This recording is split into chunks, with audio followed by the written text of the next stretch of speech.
Last time যখন কক্সবাজার গিয়েছিলাম তখন এই ঝিনুকগুলো কুড়িয়ে নিয়ে এসেছিলাম। অনেক দিন এইভাবেই রেখে দিয়েছিলাম, বুঝতে পারছিলাম না কি বানাবো। তো পিন্টারেস্টে এই আর্টগুলো সামনে আসলো, দেখতে এত সুন্দর লাগছিল যে আমি প্রথম দেখাতে আমি ডিসাইড করি যে এটা আমার বানাতেই হবে। তো ফার্স্টে একটা ক্যানভাস নিয়ে আমি এরকম করে সাজিয়ে দেখছিলাম ঝিনুকগুলো কেমন লাগে। এরপরে আমরা কালার করছিলাম, আর কালার করতে আরহাম আমাকে হেল্প করছিল।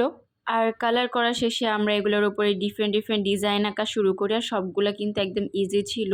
ডিজাইনগুলো মেনলি ছিল একটু ডট ডট, তারপর লম্বা লাইন, এই টাইপের ডিজাইনই ছিল। অনেক বেশি ইজি, যে কোনো বাচ্চাও করতে পারবে। আর কিছু কিছু জায়গায় গোল্ডেন কালার ইউজ করেছি, আর গোল্ডেন বর্ডার দিয়ে দিয়েছি আমি। এইখানে আমি ব্লু, পার্পল, ইয়েলো এই তিনটা কালারের উপর মেইন ফোকাস করেছি। এইগুলারই সবগুলা শেড আমি ইউজ করেছি, যার জন্য এটা দেখতে খুবই সুন্দর লাগছিল। আর এই হচ্ছে ফাইনাল লুক। কেমন হয়েছে অবশ্যই কিন্তু আমাকে কমেন্ট করে জানাবেন।